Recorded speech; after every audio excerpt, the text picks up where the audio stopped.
Entonces vamos a comenzar con lo que es el procesamiento de líquidos serosos.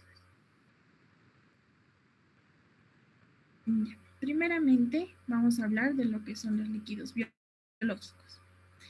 Como saben, estos líquidos biológicos se dividen en quiénes, en los líquidos no serosos, los serosos y los corporales. ¿Ya? En este caso, los líquidos no serosos son, por ejemplo, el líquido. ¿Te han hecho renegar? ¿Te han hecho a un lado? ¿Te dijeron algo una vez? Los líquidos sinovial, el líquido de diálisis peritoneal o el líquido de drenaje quirúrgico. Después tenemos los líquidos corporales. Estos, por ejemplo, son la sangre, el plasma, suero, orina, semen. Estos líquidos corporales se llegan a producir constantemente. Y aquí tenemos los líquidos serosos. El tema principal que vamos a hablar ahora. En este caso, ¿alguien sabe qué son los líquidos serosos?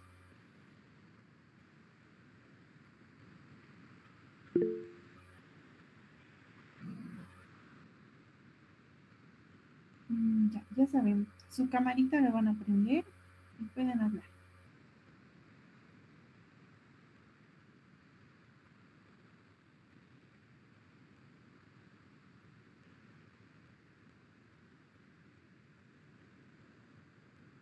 Chicos, no veo a nadie con... O sea, sí han levantado la mano, pero no han prendido su cámara.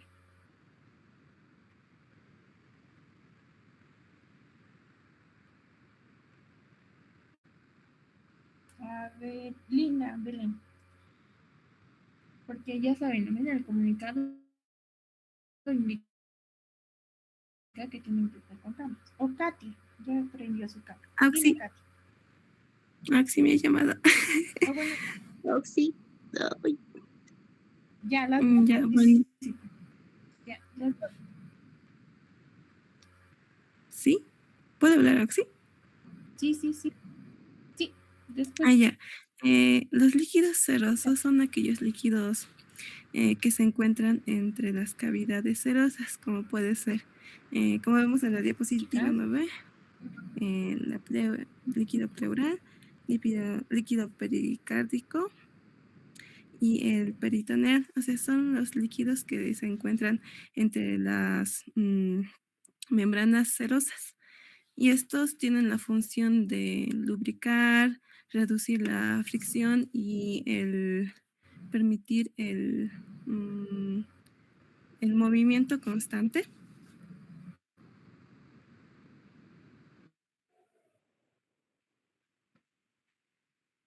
¿Sí?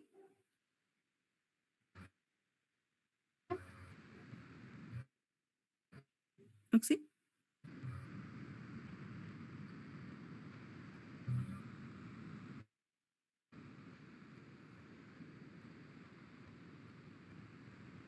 No sé si es mi señal o es la señal de ustedes. Pero sí te escucho, Lina. A ver, Katia, gracias, Lina. Sí, los líquidos serosos son un ultrafiltrado del plasma sanguíneo. Estos van a contener lo que es agua, electrolitos, pequeñas cantidades también de proteínas y lo que son glucosa. Y en condiciones normales son claros, medio transparentes y tienen un bajo contenido proteico. Eso es a lo que sea. Ya, está bien, gracias, chicas. Como bien lo dijeron sus compañeras, sí, los líquidos serosos son un ultrafiltrado del plasma. Esa es la palabra clave, ¿ya? Y los líquidos serosos están dentro de cavidades. Y por eso tenemos tres líquidos: el líquido pleural, pericárdico y peritoneal. Vamos a ver en este caso cómo es que están conformadas estas cavidades.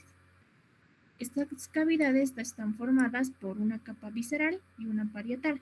La visceral indica que está unida al órgano, ¿ya? Y la capa parietal está unida al cuerpo. Vamos a hablar de lo que es primeramente la capa visceral.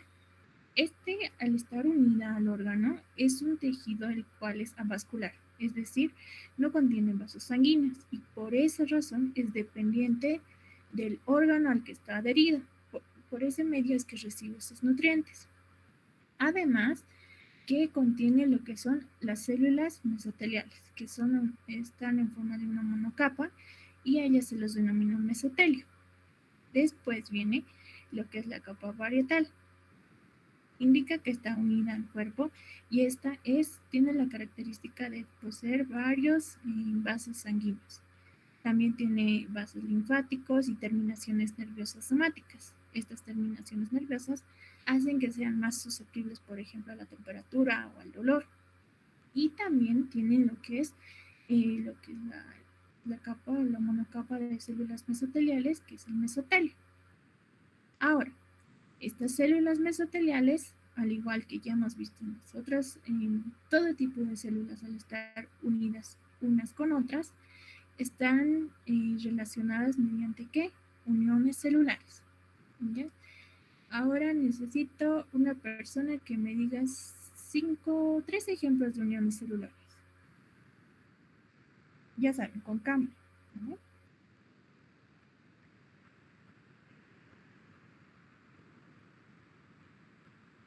Auxi, perdón, ¿puedes repetir la última parte? No la he escuchado.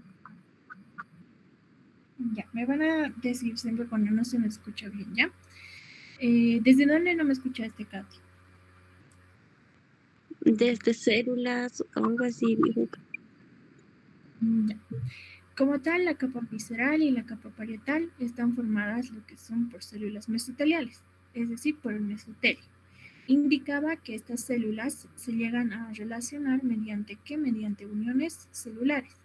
Y pedía lo que es la participación de ustedes, indicándome 3 ejemplos de uniones celulares.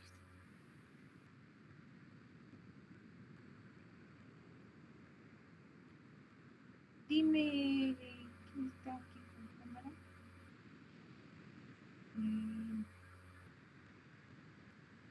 No veo muy Así bien. no se le escuchó.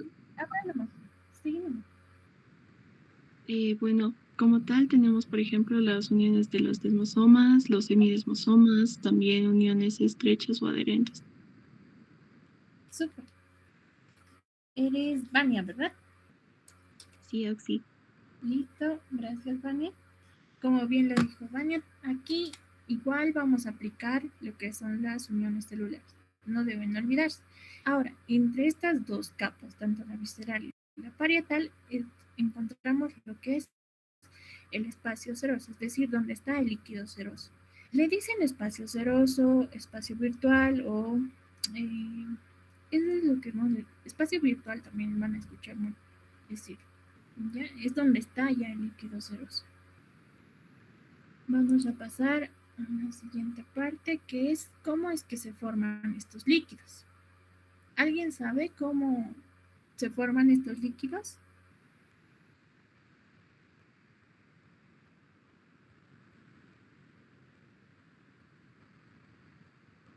¿O de qué dependen tal vez?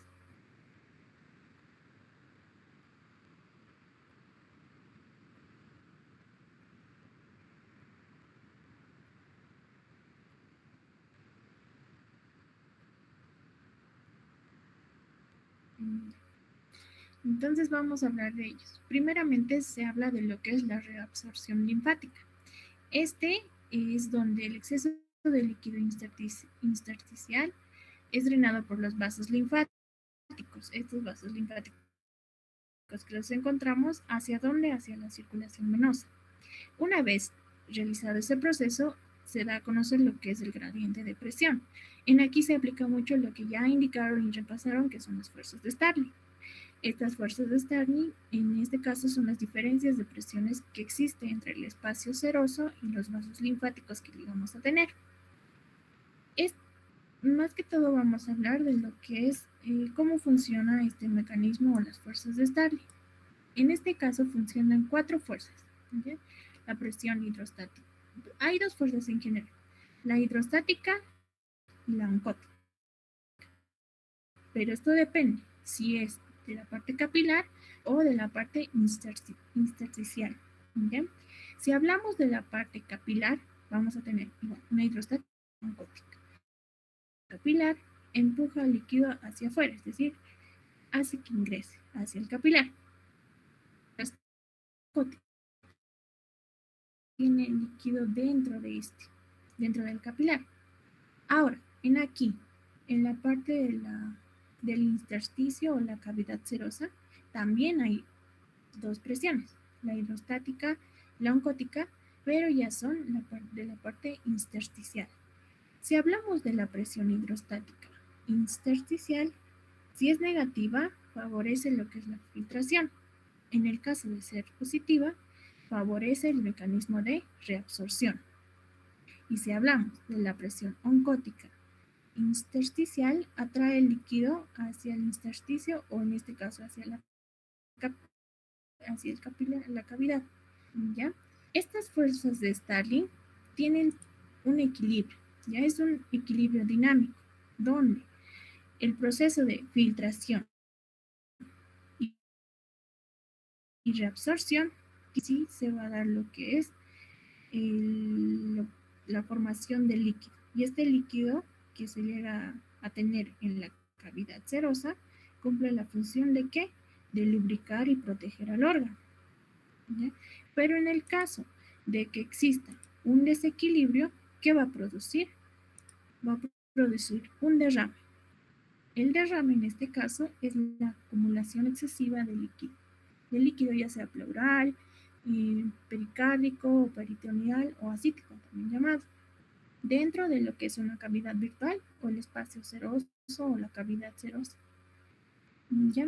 En este caso, hablamos de homeostasis. ¿Homeostasis en qué? Entre estas cuatro presiones. Si estas se llegan a alterar, se produce lo que es un derrame. ¿Ya? Después vamos a ver lo que es el proceso. En este caso, aquí sí necesito participación. ¿Quién me puede decir qué es un trasudado? ¿Cómo entienden un trasudado? Ya, a ver, ¿quién está?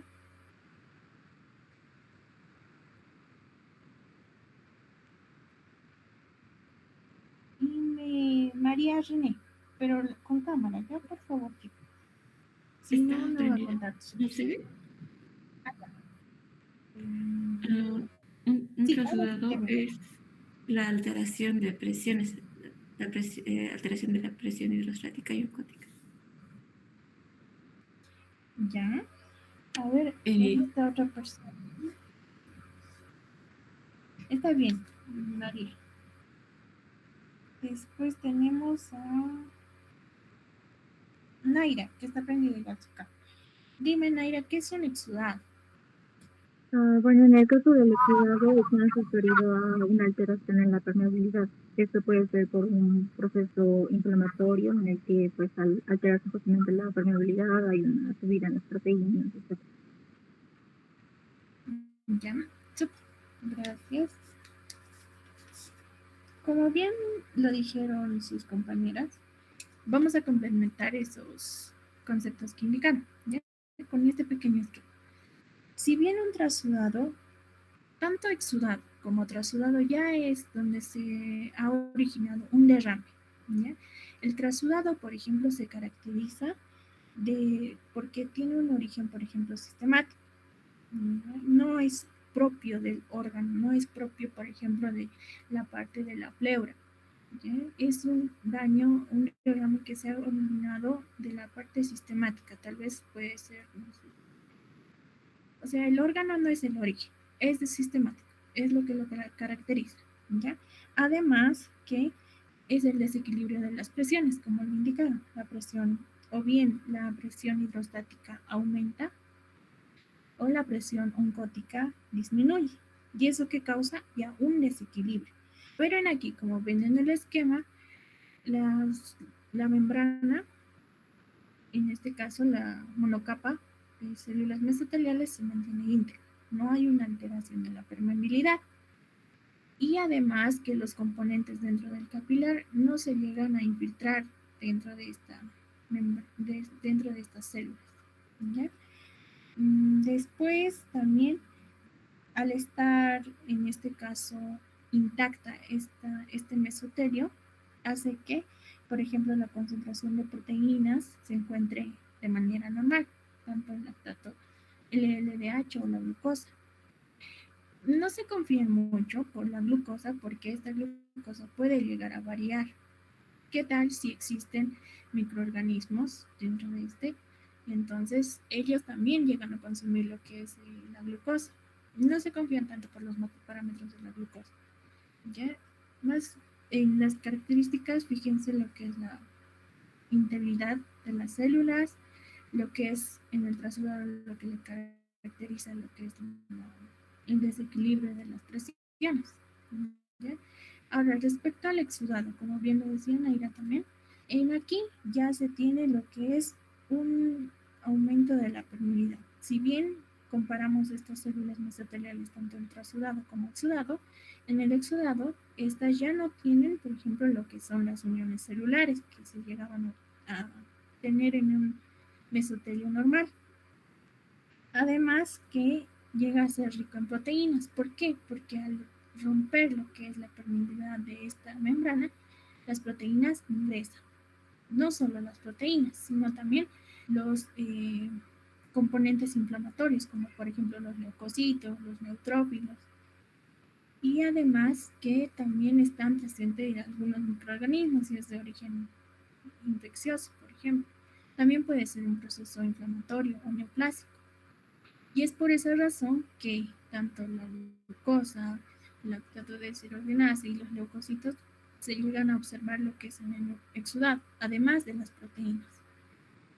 En este caso también vamos a observar que estas uniones celulares se han perdido gracias a que estas células mesoteliales liberan lo que son mediadores inflamatorios. Por ejemplo, que puede ser la histamina, las prostaglandinas, el factor de necrosis tumoral, las interleucinas, por ejemplo, la 1. ¿Ya? Y es por eso que ya no hay esas uniones celulares y hay una alta permeabilidad. Ahora, para hacer una comparación o un pequeño esquema, en este caso, vamos a comparar. El mecanismo principal de un trasudado es el desequilibrio de las presiones y además que lo caracteriza que es de un origen sistemático. En un exudado, ¿qué vamos a ver? Puede ser de origen inflamatorio, infeccioso o neoplásico. Es local. Local se refiere a que es, por ejemplo, de la parte solo de la parte pleural, solo de la parte pericárdica, ya referida al órgano.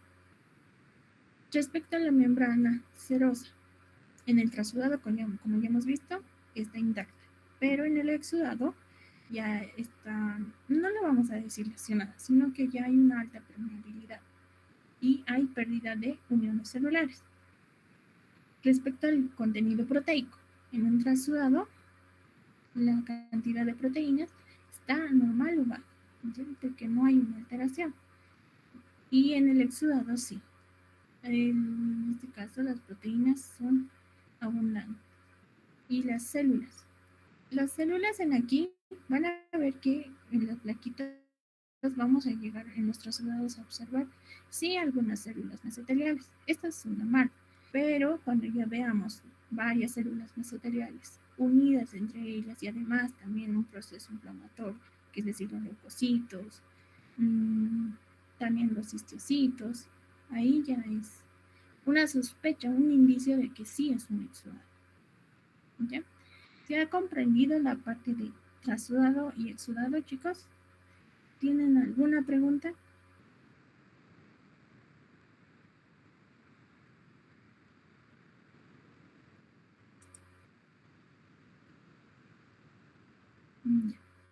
Si no, vamos a pasar al siguiente. Las condiciones en este caso preanalíticas, ¿ya? Como bien saben, todo tiene un proceso analítico, ¿ven? La parte preanalítica, analítica y posanalítica. Vamos a hablar de la parte preanalítica. Es donde vamos a recolectar lo que es la muestra. Pero en este caso nosotros no lo recolectamos. Si bien habrán leído o habrán escuchado, Esta recolección se lo hace por personal especializado. Tenemos que, se tiene que observar lo que es la asepsia y la posición correcta del paciente. Esto que va a depender del líquido que se va a tomar. También tenemos que alistar lo que es el material en el que se va a tomar la muestra, el tiempo entre el tiempo de recolección y el procesamiento de lo que es la muestra. Y ya está, el material o el contenedor adecuado. ¿Cuáles son los factores que pueden alterar lo que son nuestros resultados durante el proceso? Es que... ¿Pregunta, chicos?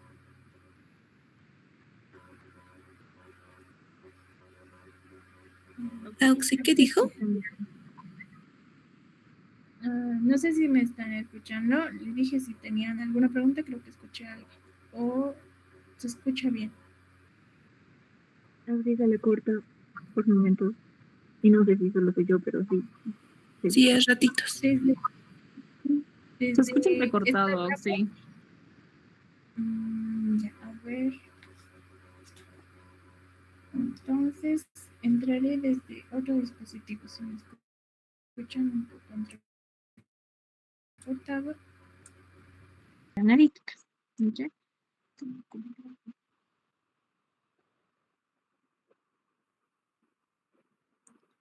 En este caso estábamos hablando de que nosotros no tomamos lo que es la muestra, ¿no? Lo hace un personal especializado.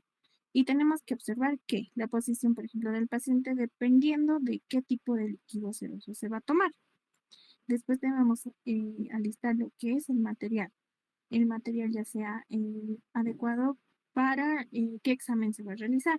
Y debemos tomar también el tiempo en que se va a procesar y el momento que se va a tomar la muestra. Porque ya saben, a determinado tiempo la muestra ya llega a deteriorarse. Existen diferentes factores. Ya más adelante los vamos a hablar. Ahora, los factores que pueden alterar nuestros resultados son, por ejemplo, la hemólisis o la contaminación. Si es que nuestro tubo, por ejemplo, en este caso estaba contaminado, los resultados no van a ser los mismos que lleguemos a observar en un tubo estéril, por ejemplo. La temperatura es muy importante, si bien, como ya saben, también algunos componentes llegan a degradarse a determinada temperatura. Respecto al centrifugado también, las revoluciones que se llegan a dar no son las mismas, por ejemplo, que se van a dar, no sé, cuando están procesando un ego, una orina, por ejemplo. Y lo que es la correcta identificación del paciente. Ahora vamos a hablar sobre lo que es la toma de muestra o la obtención de muestra. Para obtener lo que es el líquido pleural, en este caso se denomina lo que es el proceso de toracocentesis, ¿ya? Que está en la línea media, en este caso se encuentra a lo que es en la línea media axilar entre 7 y 9 grados de espacio intercostal, ¿ya? En este caso, el paciente está en una posición sentada y muchos recomiendan que se haga mediante también una ecografía para saber el lugar específico. Después tenemos lo que es la obtención del líquido acítico, que es el proceso de paracentesis. Este se realiza en la línea media infraumbilical o en el cuadrante inferior izquierdo. Y después tenemos lo que es la obtención del líquido pericárdico, que es la pericardiocentesis. Ese es el proceso. Y este se realiza una punción guiada por el ecocardiografía en la cavidad pericárdica. Se observan tanto la parte líquido acítico y pericárdico, se le hace una posición, en este caso el paciente debe estar recostado, ¿ya? Para obtener lo que es la muestra. Por favor, van a tener mucho en cuenta los términos que se llegan a usar para la toma de muestra de cada líquido. ¿Ya? Eso es importante que sepan diferenciar. Toracocentesis, líquido pleural. Paracentesis, líquido acítico. Y pericardiocentesis, líquido pericárdico. Una vez obtenida lo que es la muestra, se debe transportar y llevar en una correcta, de una correcta forma y conservar. Va a depender mucho el líquido que llegan a tomar para qué examen quieren. Usualmente se lo hace en lo que son en tubos sin anticoagulante y otros tubos con anticoagulante. Por ejemplo, prefieren lo que es el anticoagulante, la heparina. Es mejor que el EDTA porque ayuda a lo que es el mantenimiento de las formas celular y su integridad. Si se va a hacer lo que es un examen microbiológico, llevan lo que son los medios para hemocultivo. El transporte al laboratorio, en este caso, debe ser dentro de las 2 horas. Es decir, que debemos calcular entre la toma de muestra y hasta el proceso 2 horas, porque después ya saben que se llega a degradar. Pero en el caso de que no se pueda realizar el procesamiento inmediato dentro de esas 2 horas, se puede refrigerar de 2 a 8 grados centígrados o se puede congelar. En este caso, para procesos bioquímicos a menos 20 grados centígrados o los procesos moleculares a menos 80 grados centígrados. ¿Ya? Es muy importante que ustedes sepan también en qué frascos recolectar. Eso ya va a ser más una pregunta que igual se les va a hacer en el laboratorio, así que pueden ir averiguando. Si es que un frasco de plástico llega a alterar los resultados de estos líquidos o un frasco de vidrio. ¿Ya? Eso tienen que saber también. ¿Cuál será mejor usar? ¿Un frasco de plástico o un frasco de vidrio? Porque usualmente, según mi experiencia que he observado, los líquidos no nos dan en tubos. Usualmente nos dan en viales. ¿Ya? Ese es su tipo de tarea de investigación o de curiosidad. Si estos frascos llegan a alterar lo que son los parámetros de evaluación tanto citoquímicos o citológicos. ¿Ya? Después, vamos a lo que es el proceso. Hay 2 procesos, ¿ya? El proceso citoquímico y el proceso citológico. Respecto a lo que es el proceso citoquímico, iniciamos con ya recepcionamos lo que es la muestra y observamos las características, en este caso, macroscópicas. ¿Ya? Como dice el paso 2. Vamos a detallar más adelante. Homogenizamos bien la muestra, ¿para qué? Para hacer, tenemos aquí 2 pasos. Primero, cuando homogenizamos, vamos a realizar un recuento celular total, ¿ya? En la cámara de Neubauer. En este, como ya saben, cómo se hace en hematología, vamos a hacer el recuento de glóbulos blancos y glóbulos rojos. Glóbulos blancos se hace con lo que es la solución de TUR, o depende de los laboratorios, pero usualmente se lo hace con TUR. Pero es importante que diferencien que deben hacer este proceso de recuento celular total con la muestra aún no centrifugada, ¿ya? Es la muestra la que hemos recepcionado. La homogenizan y la cargan para lo que es el recuento celular total. Una vez que han separado eso, ya han hecho el recuento, vamos a hacer la centrifugación. Es importante que se haga de 1500 a 2000 revoluciones por 10 minutos. ¿Ya? Una vez hecho ese proceso, vamos a separar. El sobrenadante se va a ir para hacer los exámenes, por ejemplo, de glucosa, LDH, proteínas totales, albúmina, pH, el ADA, los triglicéridos, colesterol, amilasa, creatinina y bilirrubina. Y el sedimento nos va a servir para 2 aspectos. Uno, seguimos con el citoquímico. Ya hacemos un frotis, un extendido. Y se hace una tinción como en hematología. Por ejemplo, pueden hacer el panóptico rápido, otros hacen la tinción GIEMSA. ¿Para qué? Para observar lo que es y realizar el recuento diferencial de leucocitos. Ahí que van a ver en este caso los linfocitos, los neutrófilos aumentados, los eosinófilos, ahí los van a diferenciar. Pero ese proceso, todo eso que ya hemos mencionado, es el proceso citoquímico. Vámonos al proceso citológico. ¿Bien? Para el proceso citológico, usamos lo que es aún ese sedimento, hacemos un extendido y que hacemos una tinción PAP. Una tinción Papa Nicolau, puede ser Dirk o una tinción Maybrum Walhems y se observa al microscopio. En este caso, ¿qué vamos a buscar nosotros? Vamos a observar o buscar lo que son las células mesoteliales, vamos a observar los leucocitos, igual se van a ver si es que fuera, por ejemplo, un exudado, y también los histocitos, ¿ya?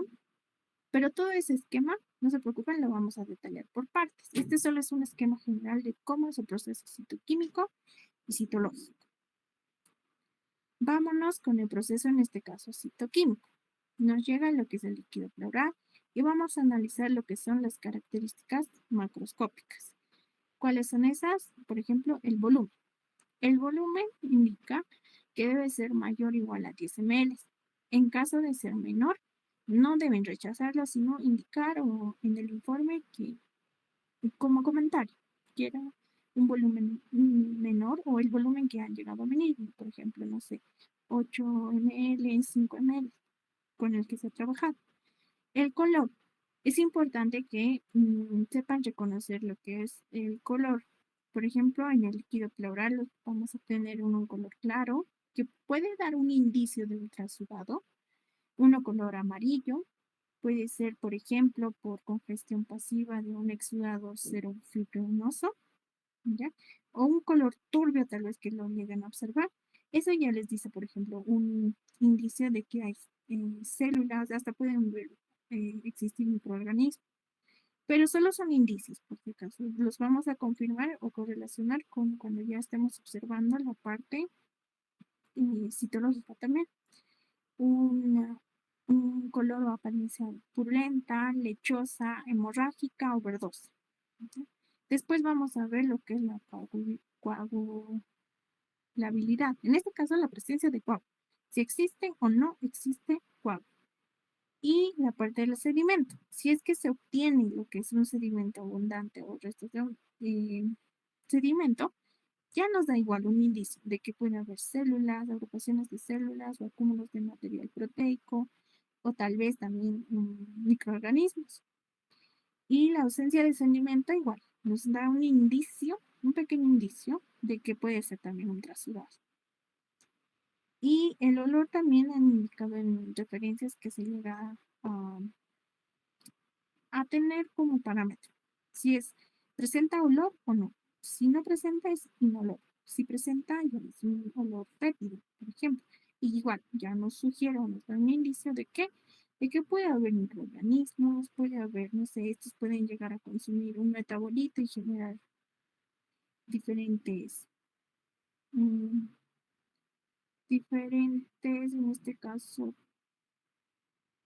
olores en este caso, por esa razón es un olor fétido. Respecto al líquido acítico es lo mismo, volumen, color, sedimento y olor, pero en el color lo que cambia, por ejemplo, igual tenemos un color claro, amarillento, y estos también ya nos van a dar un indicio. En la parte turbio, lechoso, hemorrágico, hemático, verdoso o negro. Ya igual respecto al volumen, si es menor a 10 ml, se da como comentario. Respecto al líquido pericárdico, de igual manera, se reporta lo que es el volumen, el color, el sedimento y el olor. En este caso, en la parte citoquímica, como observaron, los parámetros, los exámenes bioquímicos que se llegan a realizar en general, por ejemplo, son la albúmina, las proteínas totales, LDH, triglicéridos, amilasa, adenosina desaminasa, bilirrubina, creatinina y glucosa.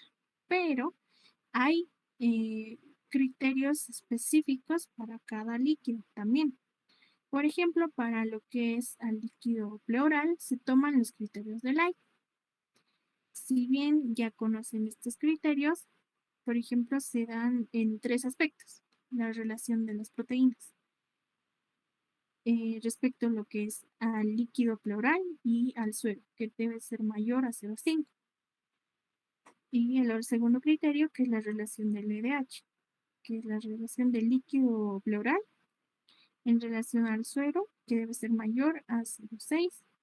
Y después tenemos esta relación que es el LDH en líquido pleural, que debe ser mayor al 2/3 del límite superior normal del suero, en este caso, o sérico, puede ser, o indican también que puede ser mayor o igual a 200 unidades internacionales por litro. Esos son los criterios de ley aplicados al líquido pleural. En el líquido acítico se toma en cuenta lo que es el gradiente de albúmina suero-acítico, ¿ya?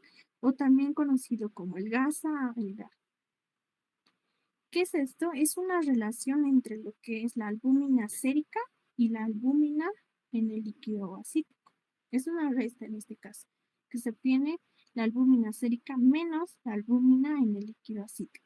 Y también la concentración de proteínas, ¿ya? Estos aspectos los vamos a manejar un poco de manera superficial, solo de manera teórica. ¿Por qué? Porque no vamos a hacer nosotros la parte citoquímica, pero deben saberla como parte teórica.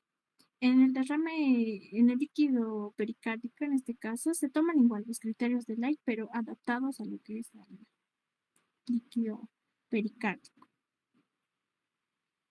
Y después, la parte que nos interesa y vamos a aplicarla en el laboratorio, si es que llegamos a volver lo que son las clases. Iniciamos con lo que es la hoja de solicitud, ¿ya? Tenemos que ver de dónde proviene esta muestra que nos están trayendo. Debemos ver lo que son el nombre y el apellido, la edad del paciente, de dónde proviene, qué fecha o qué día se ha recolectado, de qué área proviene. Por ejemplo, si es un líquido pleural, un líquido acítico, un líquido pericárdico, ¿ya? Una vez que tenemos la hoja de solicitud, vamos a ver lo que son, en este caso, nuestra muestra. Debemos considerar la parte, como ya les indiqué, preanalítica. Es correcto que nos traigan las muestras con su etiqueta que indique qué tipo de líquido, será pleural, pericárdico, acítico. El paciente, cuándo se ha recolectado en este caso, para ver el parámetro tal vez que si los resultados van a ser confiables o no, dependiendo de la hora que se ha recolectado. Cuando nos traen las muestras sin un etiquetado, a veces ya nos dan la duda de que será o no será la muestra del paciente. ¿Cuándo la habrá tomado? ¿Qué tal si le tomó, por ejemplo, la muestra le tomaron ayer y nosotros vamos a procesar hoy en la noche? Nuestros resultados ya van a ser alterados, por ejemplo, si es un exudado y hay presencia de microorganismos, estos microorganismos llegan a metabolizar lo que es la glucosa y la glucosa va a estar disminuida, a pesar de que es un exudado y la glucosa debería estar elevada, ¿ya? Y también debemos observar en qué tipo de frasco nos están trayendo la muestra. Debe ser un frasco estéril, no puede ser cualquier frasco. Y también nos pueden traer, por ejemplo, en estos tubitos Falcon, que igual son estériles, ¿ya? Con tapa hermética. Respecto a eso, vámonos al siguiente punto. Vamos a ver el proceso citológico, pero las características que ustedes deben anotar cuando les llegan un líquido. El primer punto, el volumen. Ustedes van a medir el volumen. Nosotros, por ejemplo, lo hacemos en el laboratorio en estos tubos Falcon. Nos llega la muestra en un vial y las trasvasamos a estos tubos Falcon. Y nos da, como tiene escala, medimos el volumen. Lo ideal indica en bibliografía que para el líquido pleural debe ser de 50 a 75 ml, el líquido acítico de 50 a 100 ml y el líquido pericárdico de 30 a 50 ml. ¿Sí? Pero ustedes van a medir el volumen que lleguen a obtener de las muestras que les lleguen a dar. No sé si vamos a pedirles muestras o tal vez las muestras que tenemos en el laboratorio. El segundo punto, el aspecto. Es muy importante que sepan diferenciarlo. En este caso, por ejemplo, tenemos estos 8 parámetros. Si es claro, pueden ponerle claro o tal vez límpido, que no se llega a observar por ejemplo, partículas suspendidas. Sanguinolento, cuando presenta esta forma, este color rojizo, quiloso o lechoso o blanquecino, le dicen que parece un color, por ejemplo, de la leche. pseudoquiloso es porque presenta un color blanquecino, pero a la vez un poco amarillo. Y por ejemplo, aquí les menciono lo que son algunos ejemplos de origen de casos clínicos que se pueden llegar a observar, por ejemplo, en una tuberculosis pleural crónica. El color, en este caso, el aspecto purulento. El aspecto purulento es característico del empiema. El empiema, a ver, ¿alguien sabe qué es empiema, chicos?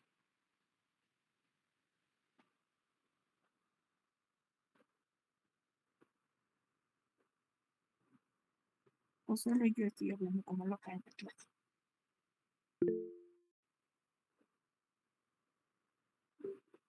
Ok. No sé quién ha levantado la mano.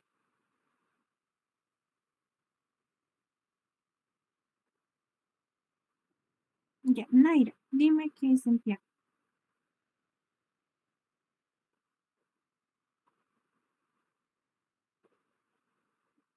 Perdón, si estaba hablando, no. Empiema es básicamente como que esa acumulación del material purulento en lo que es la cavidad pleural. Sí, correcto. Cuando lleguen a leer lo que es el término empiema, ya imaginen lo que es un color o un líquido ya purulento, un color no blanquecino, sino que más o menos verdoso. ¿Sí? Después tenemos a lo que es el aspecto lechoso, pero no quiloso, es decir, ya es un color como la leche.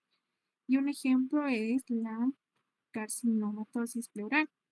Un aspecto lo que es turbio, opalescente o espeso, por ejemplo, podemos verlo en una tuberculosis pleural, derrames metastásicos. Un aspecto mucinoso o gelatinoso, como se observa en la imagen, puede ser debido, por ejemplo, a adenocarcinomas. Si bien han visto, el tema de líquidos es como un rompecabezas y tienen que entenderlo, imaginar todos los aspectos. Si ustedes ya les dicen, no sé, un color, un aspecto claro, por ejemplo, les dicen, ustedes ya piensan en qué, en un trasudado, puede ser un trasudado. ¿Y qué voy a ver en ese trasudado?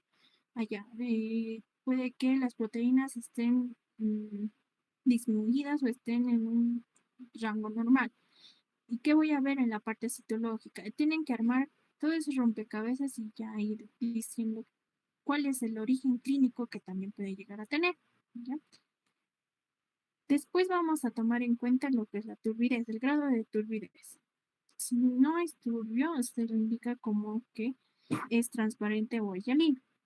¿Okay? Es una escasa celularidad y es bajo en contenido proteico. Puede ser un inicio de un trasudado. Ligeramente turbio, es decir, puede haber partículas suspendidas. Pueden deberse, no sé, pueden ser eritrocitos, pueden ser leucocitos de diferentes células. El aspecto opalescente suele asociarse a procesos inflamatorios, por ejemplo, pueden existir los microorganismos, se los puede ver, por ejemplo, en empiemas. Así que, por ejemplo, en un empiema vamos a ver una turbidez opalescente, vamos a ver un color purulento. Así vamos a ir relacionando.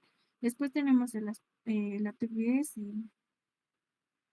la parte turbia, cuando ya es más pronunciada esa suspensión de partículas, y muy turbio o ya lechoso, que puede deberse al contenido de lípidos tal vez, o cristales, o ya es un proceso tumoral.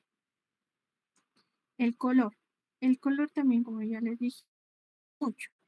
¿Ya? Tenemos el color amarillo claro, el ámbar, el rojo, el verdoso o amarillento también lo dicen, verde amarillento, el marrón, el blanco opaco lechoso. Sí, van a ver que el lechoso blanco siempre, casi siempre lo relacionan, nos da un indicio de que puede llegar a tener una cantidad de lo que son lípidos o proteínas. Después tenemos el color naranja y el color azul, por ejemplo. El color azul es más debido al consumo también de medicamentos que llega a tener el paciente. Y por último, la presencia de coágulos o fibrina. Si observan, por ejemplo, la primera muestra no presenta coágulos en el primer frasco. Se ve un líquido claro sin coágulos visibles. Después tenemos El segundo frasco, una fibrina filamentosa. Aquí hay pequeños restos de fibrina o hilos de fibrina suspendidos en el líquido. Coágulos pequeños, aquí en la parte, en el tercer frasquito se observan esos coágulos en suspensión. Coágulos grandes, por ejemplo en este frasco se observa. Y sedimento visible que ya se ha sedimentado sin un proceso, por ejemplo, de centrifugación. Después, vámonos, esos son los 5 aspectos que ustedes deben anotar cuando obtengan lo que es un líquido. El volumen, el aspecto, la turbidez, el color y la presencia de coágulo o fibrina. ¿Ya? Y después hacer esa observación macroscópica para el proceso citológico, vamos a llevar a lo que es a centrifugación. Ya saben, a 1500, de 1500 a 2000 revoluciones por minuto por 10 minutos. Se separa, como ya saben, el sobrenadante se va a ir para la parte citoquímica y el sedimento también vamos a usarlo en proceso citológico. Para este vamos a hacer un extendido. Hay dos métodos, ¿ya? El primer método, que es el inciso A, es que el sedimento con un gotero, vamos a poner una gota en lo que es el portaobjetos y vamos a hacer como un frotis sanguíneo. Ya saben, de solo en un sentido y de manera longitudinal. O puede ser el otro método, que es de la gota aplastada. Es decir, que igual ponen en un portaobjetos una gota y con otro portaobjetos limpio lo van a aplastar, o sea, entre los dos y de manera longitudinal igual, arrastra. ¿Ya? Eso es cuando se usa el método de la gota aplastada, pero el que más usamos es la extensión directa del sedimento, como un frotis sanguíneo.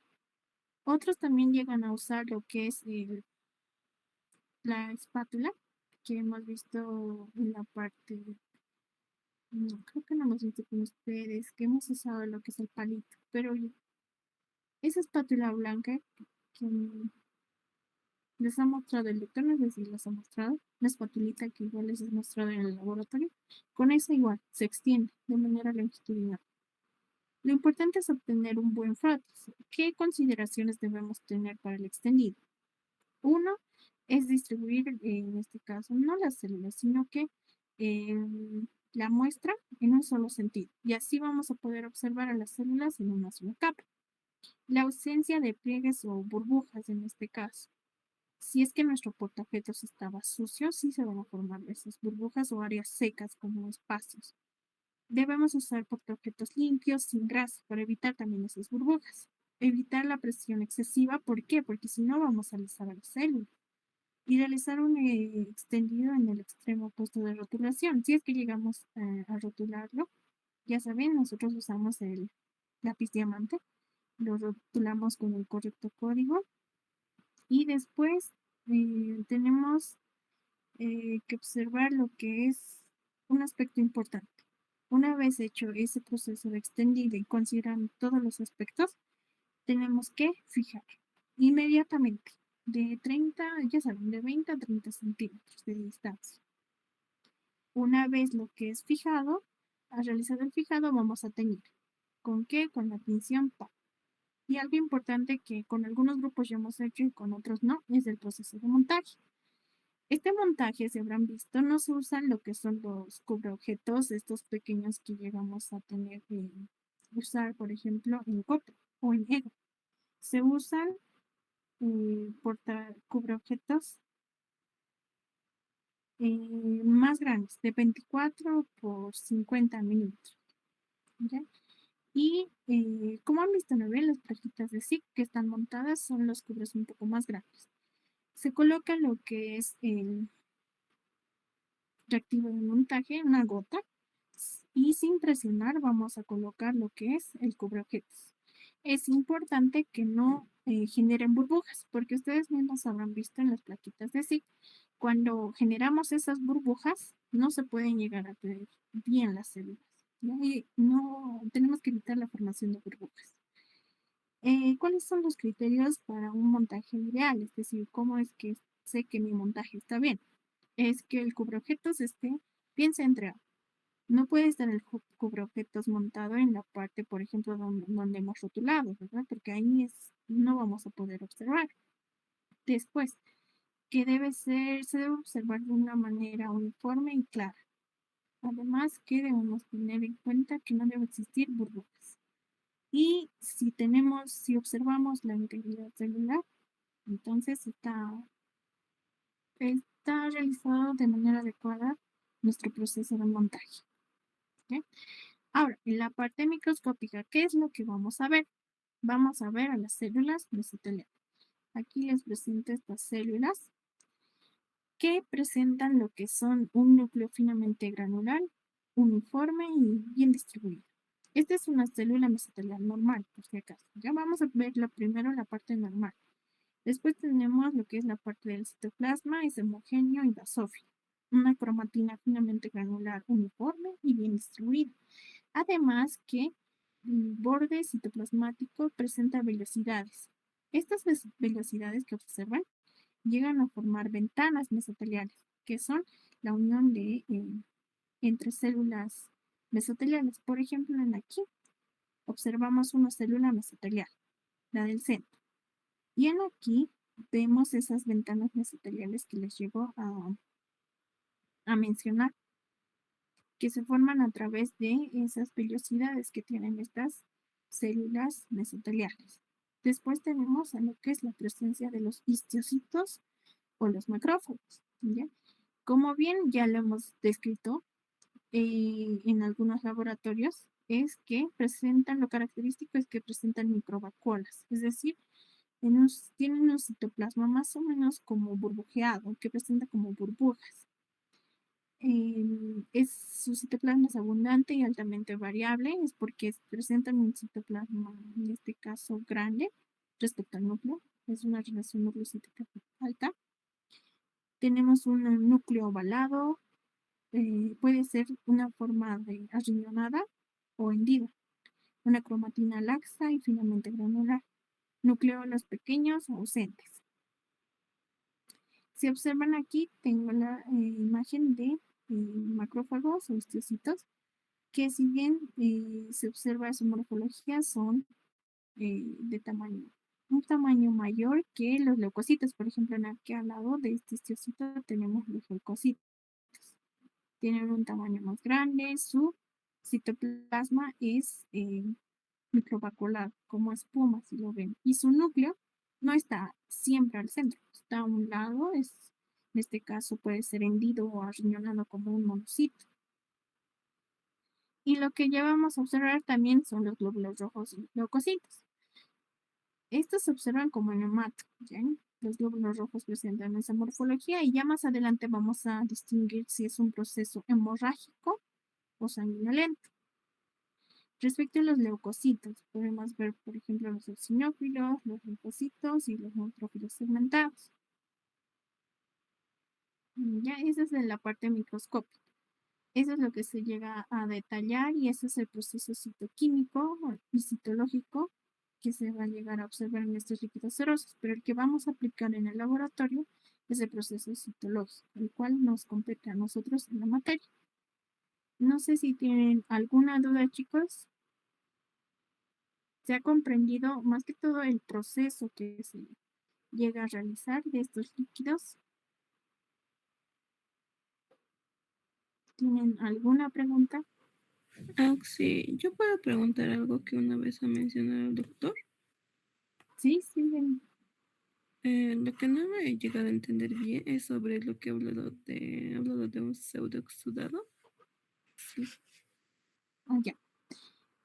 Cuando nos dicen la palabra pseudo, es que puede y no puede ser. Pseudo, por ejemplo, es lo que también van a ver, un pseudocoilocito. Coilocito ya conocen a esa célula, ¿verdad? Pero un pseudo, es decir, que parece un coilocito. Es lo mismo que se aplica con un pseudo exudado, es decir, que parece ser, es decir, ¿cómo te digo? En la parte macroscópica, ¿ya? En la parte, a ver, ¿dónde tengo? Aquí. Yo tengo, digamos, el líquido me viene con un aspecto lechoso o purulento. Y digo o sospecho o tengo indicios de que puede llegar a tener leucocitos. ¿Ya? Leucocitos, puede tener a llegar, no sé, bacterias o abundantes leucocitos. Pero cuando ya hago lo que es el centrifugado y hago un extendido, ya no hay, no se observa esa presencia. Entonces, más por ese término, lo que observo que indica que puede ser un pseudo exudado. También hay que correlacionar mucho con la parte citoquímica, los parámetros que nos llegan a dar. ¿Ya? Esto, como les digo, la parte citoquímica y citológica están muy relacionados, se complementan entre ellos. Si bien habrán observado en los casos clínicos del doctor Ronald, indica también los datos citoquímicos y gracias a ellos también nosotros podemos comprobar de que, por ejemplo, es un exudado si es que en la parte citoquímica, en el microscopio, en la parte microscópica, llegamos a observar un proceso inflamatorio, por ejemplo, por neutrófilos o por eh, linfocitos. Ya no sé si te he aclarado así bien la duda, pero puede ser que sí. Entonces, más no veo que sea por una correlación clínica entre todos los procesos. Está bien, Oxy, gracias.